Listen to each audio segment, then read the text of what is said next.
చాలా అవసరమైనటువంటి ఉంటాయి. తెలంగాణ బీజేపీ అధ్యక్షుడు రామచంద్రరావు మీడియాను అడ్రస్ చేస్తున్నారు. ప్రస్తుతం లైవ్ చూద్దాం. మీరు యంగ్ ఇండియా కాన్సెప్ట్ తీసుకొచ్చారు. ఈ యంగ్ ఇండియా ఏ విధంగా కానీ అసలు ఇండియాని గౌరవించే మీకు అసలు మర్యాద తెలియదు కదా.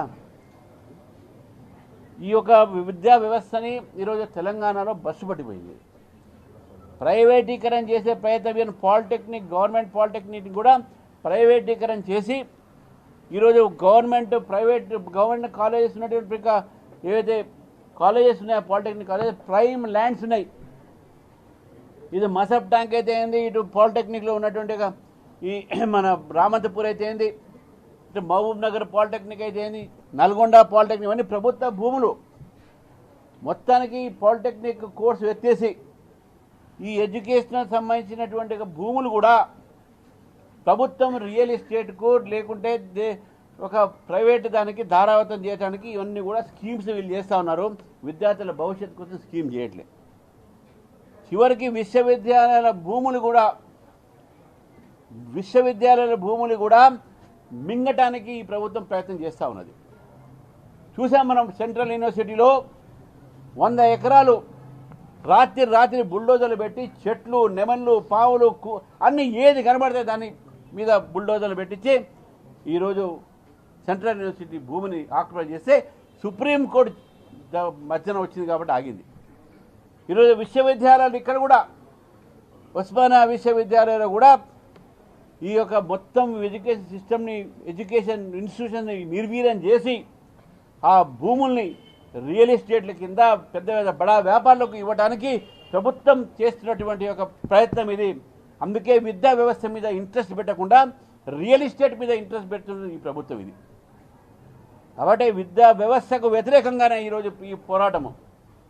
ఒక పాలిటెక్నిక్ స్టూడెంట్ ఫీ రీఎంబర్స్మెంటు, ఆయుష్ విద్యార్థులు, ఎంబీబీఎస్ విద్యార్థులకు, దీంతో పాటు విద్యార్థులతో పాటు యావత్ విద్యా వ్యవస్థ మార్పు రావాలి, న్యూ ఎడ్యుకేషన్ పాలసీ ఇక్కడ అమలు పరచాలి అనేది భారతీయ జనతా పార్టీ డిమాండ్ చేస్తూ ఉన్నాం. మేము ఈ సందర్భంగా మరొకసారి నేను ప్రభుత్వానికి కృషి చేస్తాను.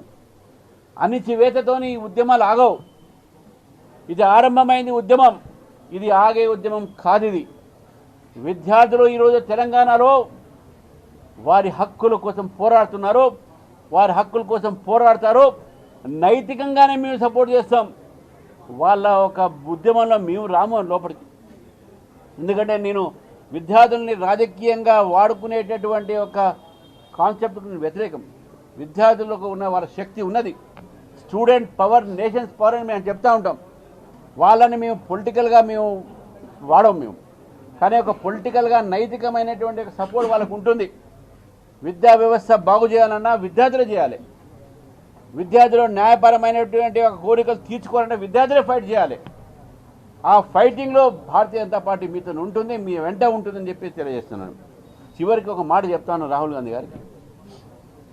మీరు ఏం చదువుకున్నారో ఎక్కడ చదువుకున్నారో నాకైతే తెలియదు, కానీ విద్యార్థులని మీరు రెచ్చగొట్టేటటువంటి ఒక మాటలు చూస్తూ ఉంటే అసలు మీకు ఈ భారతదేశం విద్యా వ్యవస్థ మీద కానీ విద్యా విధానం మీద కానీ విద్యార్థుల మీద కానీ మీకు గౌరవం లేదని స్పష్టంగా కనబడతా ఉంది.